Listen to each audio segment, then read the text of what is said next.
Hey inventors, welcome back to the Curiosity Workshop, where we tinker with the past to build a better understanding of the present. I'm Victor, and today we're diving headfirst into the history of everyday objects. You know those things you use without a second thought? Yeah, those, trust me, their stories are wilder than a TikTok trend on a sugar rush. Let's dive in. Picture this, it's 2000 BC, you're rocking the latest animal hide fashion and you want to add a touch of look at me, I'm fabulous, enter the button. But hold on, not so fast with the buttoning. These early buttons weren't about function, they were pure, unadulterated bling. Think ancient Egyptian pharaohs rocking gold buttons or Indus Valley fashionistas sporting carved shell masterpieces.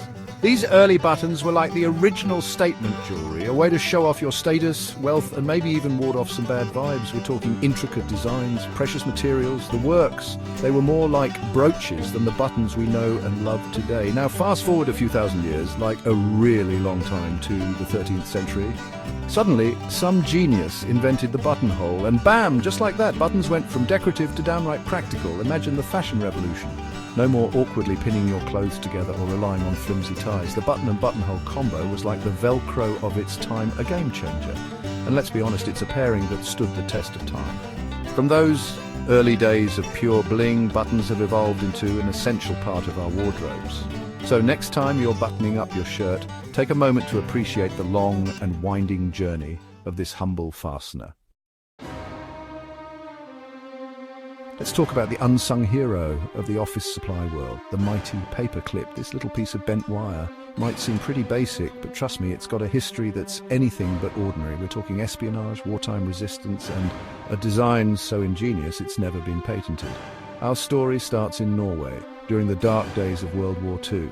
The Nazis had occupied the country, and the Norwegian people were looking for any way to show their resistance. Enter the humble paperclip. Wearing the enemy symbols was forbidden, but a simple paperclip, totally inconspicuous, right? Well, the Norwegians started wearing paperclips on their lapels as a subtle but powerful symbol of unity and defiance. It was a way to say, we're still here, we're still Norwegian, and we haven't given up hope. The Nazis caught on, but by then, the paperclip had become a powerful symbol of resistance. Now, the paperclip we know and love today, the one with the iconic loop design, is called the gem clip. And get this, it was never actually patented. The design was considered so obvious, so brilliantly simple, that no one ever thought to claim ownership of it. The gem clip, with its double loop and springy grip, quickly became the gold standard of paper fastening. Paper clips have gone on to inspire artists, designers, and even hackers. So next time you reach for a paper clip, take a moment to appreciate its surprisingly rich history. Let's talk about a little invention that saved countless DIY projects, wardrobe malfunctions, and even lives: the safety pin. This humble little piece of bent wire might seem pretty basic, but its story is full of twists, turns, and a healthy dose of punk rock rebellion. Our story starts in 1849 with a down-on-his-luck inventor named Walter Hunt. Hunt was a brilliant but notoriously broke tinkerer, constantly coming up with new ideas but struggling to make ends meet. One day he found himself in a particularly tight spot, owing a whopping $15 to a friend, which was a lot of money back then. Desperate to clear his debt, Hunt locked himself in his workshop, determined to invent his way out of trouble. And after 3 hours of furious tinkering, he emerged triumphant, clutching a brand new invention, the safety pin. Hunt's ingenious design was simple yet revolutionary. It featured a spring-loaded clasp that kept the pin securely fastened while also protecting the user from its sharp point. He quickly patented his creation and sold the rights to a company for a cool $400, instantly clearing his debt and then some. But here's the kicker. Hunt would later regret selling his patent. The safety pin went on to become a massive success, a staple in households and industries worldwide. Fast forward to the 1970s and the safety pin gets a punk rock makeover. The punk movement embraced the safety pin as a symbol of rebellion and non-conformity. So next time you reach for a safety pin, remember its wild ride from a desperate inventor's workshop to the forefront of punk rock fashion. Get ready to unzip the surprising history of the zipper. This ingenious little invention has become so ubiquitous, so seamlessly integrated into our lives that we rarely give it a second thought. But trust me, the zipper's journey is full of unexpected twists, marketing mishaps, and even a full-blown fashion war. Our story begins not with pants as you might expect, but with boots. In the late 19th century, an inventor named Whitcomb Judson was trying to create a faster, more convenient alternative to the button hook. a tool used to fasten high-top boots. His solution? A clunky hook-and-eye contraption that he dubbed the clasp locker.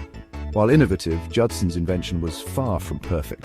It had a tendency to pop open at the worst possible moments, leading to some rather embarrassing situations, I'm sure, but Judson was convinced he was onto something big, so he kept tinkering, refining and renaming his creation. Enter the security fastener, a name that just screams marketing genius, right? Okay, maybe not. Despite its less than catchy name, the security fastener, which resembled a zipper but with a sliding clasp instead of interlocking teeth, started to gain some traction. It was used on everything from tobacco pouches to mail bags, but it still hadn't quite found its killer app.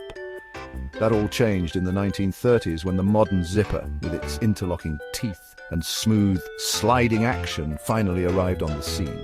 This time it was a hit. The zipper quickly became the go-to fastener for everything from clothing to luggage, revolutionizing the way we get dressed and travel. But the zipper's rise to dominance wasn't without its challenges. It faced stiff competition from the humble button, which had been the reigning champion of fasteners for centuries. The 1930s saw a full-blown fashion war, with designers, manufacturers, and even magazines taking sides. In the end, the zipper emerged victorious, thanks in part to some savvy marketing campaigns. So next time you zip up your jacket or sling on a backpack, take a moment to appreciate the long and winding road the zipper has traveled. Hold on to your forks, folks, because we're about to dig into the surprisingly controversial history of this everyday utensil. That's right, the humble fork, a tool we now take for granted, was once the subject of scorn, suspicion, and even religious condemnation. Our story begins in the 11th century when forks first started appearing in Europe. These early forks were a far cry from the multi-tined utensils we know today. They were typically two-pronged, made of precious metals, and used primarily for spearing food, not scooping it. Now, you might think a new eating utensil would be met with open arms, or should I say open mouths, but you'd be wrong. Forks faced fierce resistance from, of all things, the church. Some religious leaders viewed forks as decadent, unnecessary, and even blasphemous. They argued that God had given us perfectly good fingers to eat with, and using a fancy tool like a fork was a sign of vanity and a rejection of God's natural order. Forks were even dubbed the devil's tools, associated with witchcraft and sin. But the fork had its supporters too. Proponents praised its hygiene, its elegance, and its ability to elevate the dining experience. They argued that using a fork showed refinement, sophistication, and a respect for the food being served. The debate raged on for centuries, with forks slowly gaining acceptance among the upper classes while remaining taboo among the lower classes. It wasn't until the 18th century that forks finally gained widespread acceptance in Europe, thanks in part to changing attitudes towards hygiene and the growing influence of French cuisine. Today, the fork is an indispensable part of our dining experience, used for everything from twirling spaghetti to spearing the perfect bite of cake. So, next time you pick up a fork, remember its long and tumultuous journey from devil's tool to dining essential. So there you have it, inventors. From ancient bling to punk rock fashion, the everyday objects we take for granted have some seriously wild histories. Who knew those little things in your junk drawer had such epic tales to tell? Which origin shocked you most? Comment below and subscribe. Next week we're cracking how pizza took over the world.